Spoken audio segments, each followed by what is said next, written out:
सफेद चांद को गांव वालों की मदद करने का आदेश देकर गणेश जी अपने धाम को लौट जाते हैं।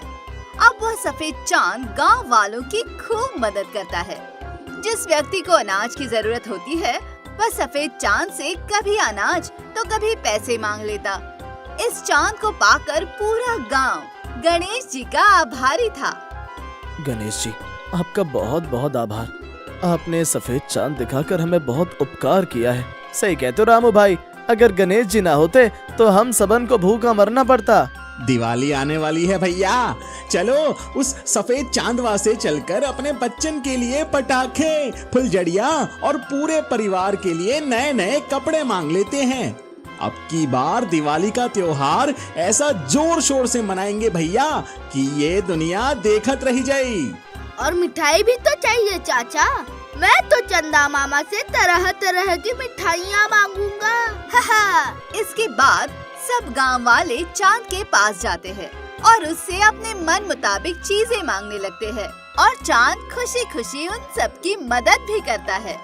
अरे भाई, ये चांद के रूप में गणेश जी ने जो हम लोगन का अनमोल तोहफा दिया है, जाके लिए गणेश जी का एक बार जोर से जयकारा तो लगाओ भाइयों। गणपति बाप्पा की जय। थोड़ी देर बाद रात हो जाती है। सभी लोग अपने अपने घरों में चले जाते हैं। तभी सफेद चांद के पास एक निशाचरी नाम की राक्षसी आती है। हे सफेद चांद, तू वाकई में बड़ा नेक दिल है। तुझसे जो कोई जो कुछ मांगता है तू सबकी मदद कर देता है ना? तो मुझे भी कुछ चाहिए, बोल देगा मुझे? क्यों नहीं, आपको जो चाहिए आप मुझसे मांग सकती हैं। भगवान गणेश ने मुझे सबका परोपकार करने के लिए ही इस धरती पर भेजा है। तो ठीक है, आप मुझे अपनी पत्नी बना लीजिए। ये क्या मांग लिया तुमने? लेकिन तुमने मांगा है तो मैं तुम्हारी इच्छा जरूर पूरी करूंगा। आज से तुम मेरी पत्नी हुई, लेकिन तुम मेरे सामने तो आओ। पेड़ के पीछे क्यों छुपी हो? मुझे लाइट बर्दाश्त नहीं होती। आपकी सफेद चमकती रोशनी से मैं जलकर मर जाऊंगी, इसीलिए मैं आपके सामने नहीं आ सकती। हाँ, अगर आप अपने सफेद दूधिया रंग को काले रंग में बदल ले तो मैं आपके सामने आ सकती हूँ। इसके बाद सफेद चांद खुद को काले चांद में बदल देता है और निशाचरी के साथ खुशी खुशी जीवन बिताने लगता है। फिर एक दिन, डियर निशाचरी, बाहर गणेश जी की जय जयकार हो रही है। लगता है सारे गांव वाले बाहर इकट्ठा हो गए हैं। अब मुझे उनकी मदद करने के लिए जाना है, इसलिए जल्दी से मेरा नाश्ता रेडी कर दो। अच्छा, वो तो ठीक है, लेकिन ये कैसी बात हुई? इन गांव वालों को तो आपका उपकार मानना चाहिए। आखिर इनकी मदद तो आप कर रहे हैं।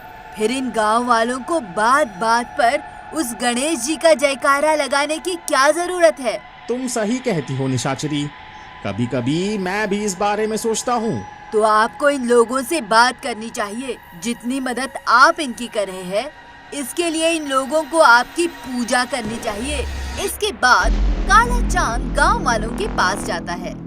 गांव वालों, आपको जो भी चीज चाहिए होती है मैं आपकी पूरी मदद करता हूँ, लेकिन आप लोग मेरा उपकार मानने की बजाय गणेश जी का आभार प्रकट कर रहे हैं।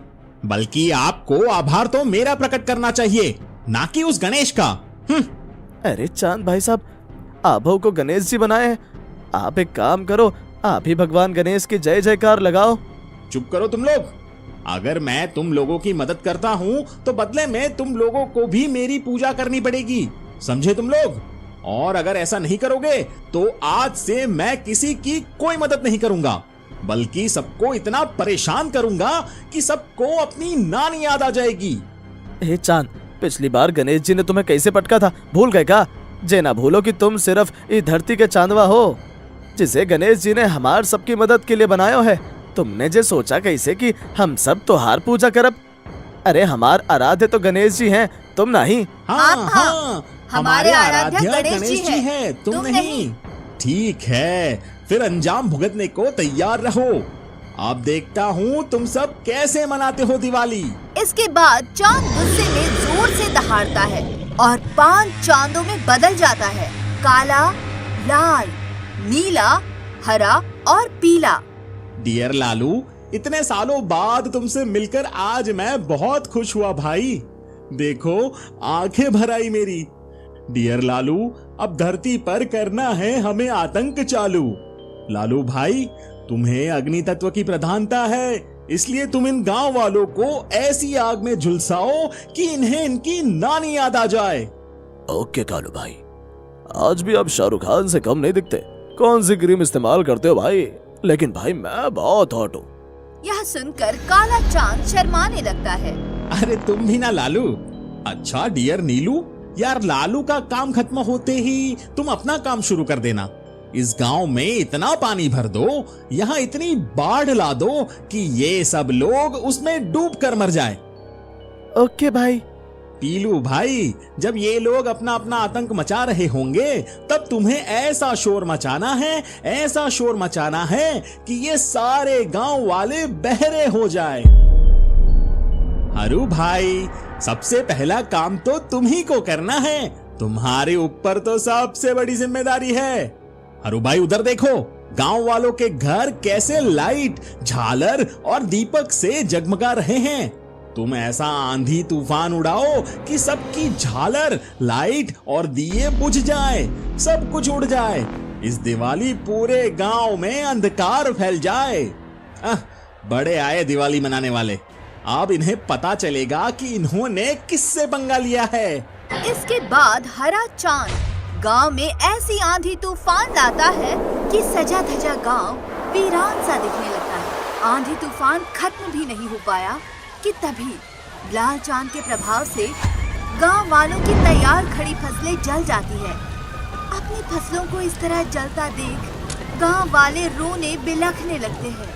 ये सब चल ही रहा था कि तभी नीला चांद अपने प्रभाव से गांव में अचानक ऐसी बाढ़ लाता है कि गांव वालों के घर डूब जाते हैं।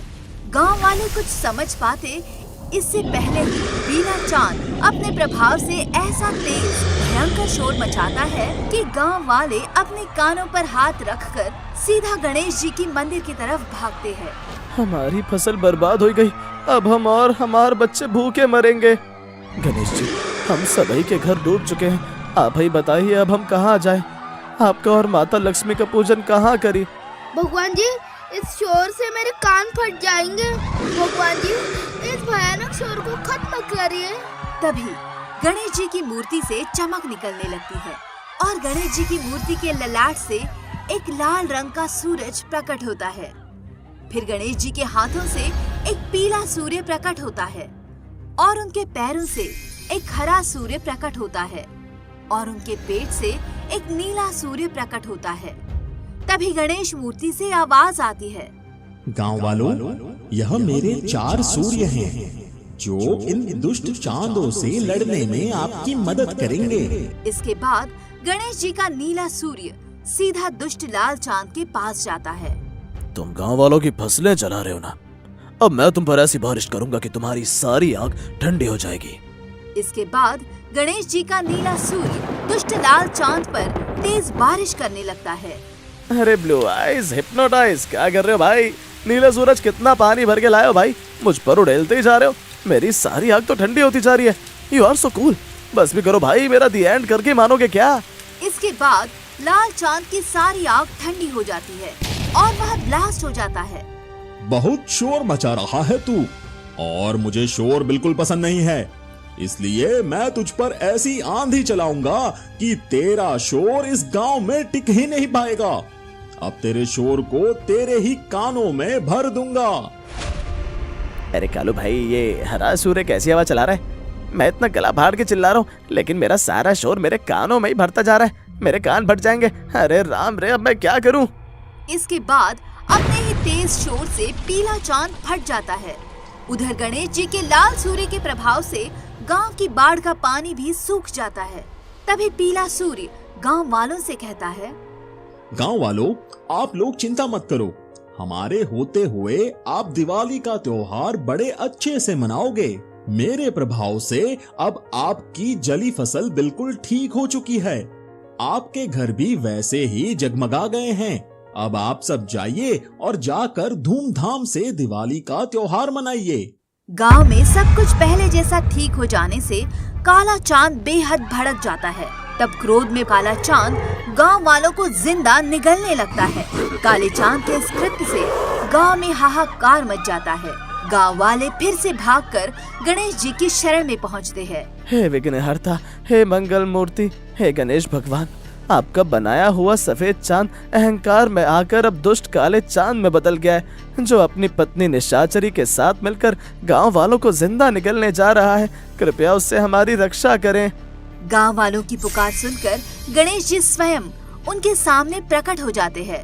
इसके बाद गणेश जी क्रोध में भरकर अपनी सूंड लंबी करने लगते हैं। उनकी लंबी सूंड उस काले चांद के घर तक जा पहुंचती है, जहां वह निशाचरी के साथ बैठकर मजे से खाना खा रहा था।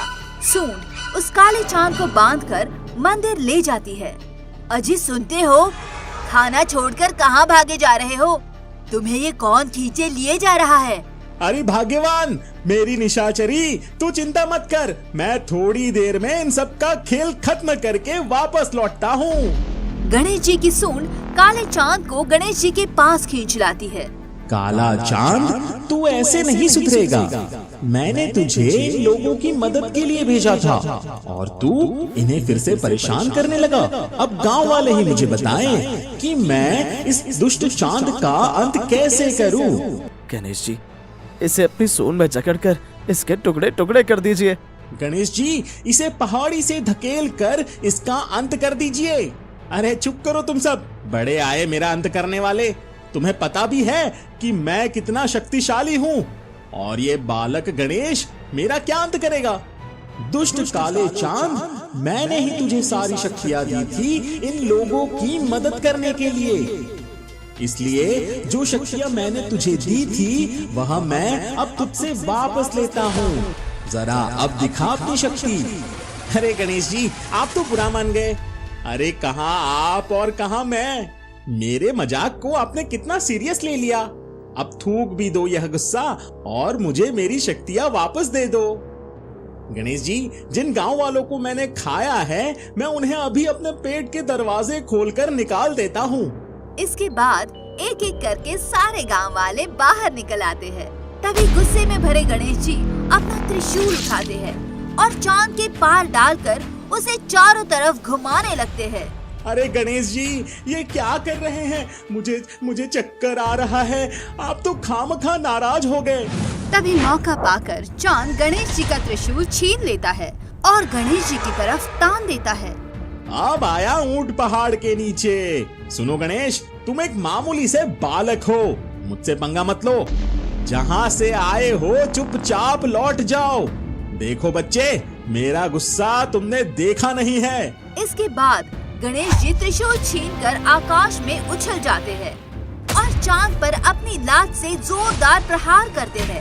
इसके बाद काले चांद को पैरों से मार मार कर वह गाँव वालों के साथ थोड़ी देर तक फुटबॉल खेलने लगते हैं। अरे अरे अरे अरे, घनघोर बेइज्जती। अरे गांव वालों, मैं काला चांद हूँ, कोई फुटबॉल नहीं जो मुझे लातों से ऐसे मार रहे हो। वाह, आज तो मजा आ गया। असल में आज मेरी दिवाली हो गई। उसके बाद बट्टू एक जोरदार किक मारता है और उधर से गणेश जी ऐसा काउंटर अटैक करते हैं जिससे चांद पहाड़ी से नीचे गिरने लगता है। अरे मेरी निशाचरी, मेरी धर्म पत्नी, मुझे बचा ले आकर। तेरे ही बहकावे में आकर गणेश जी से पंगा लेकर मैं इतनी बड़ी गलती कर बैठा। अरे कलमुही, कहाँ मर गई तू? हाय दैया, मर गया मैं तो। इसके बाद काला चांद पहाड़ी से नीचे गिरकर टुकड़े टुकड़े हो जाता है।